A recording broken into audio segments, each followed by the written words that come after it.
everybody, my name is Marcus, and in this video I'll show a simple way how you can manage project members or how you can remove members from Quire. So let's start. The first thing you want to do is when you're in Quire, you just want to click on Overview and you just want to scroll down below and you're gonna see it right here.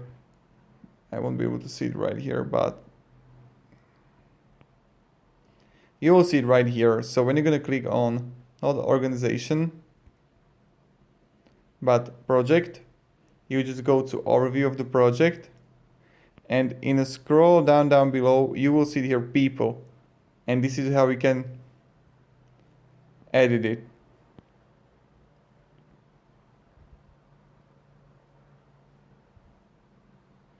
And yeah, that's pretty much it how you do it. So thank you very much everybody for watching, and you will see it right here in near the recent activities people. I don't know why I don't see it right now, but this is how you do it. So thank you very much everybody. Have a great day and goodbye.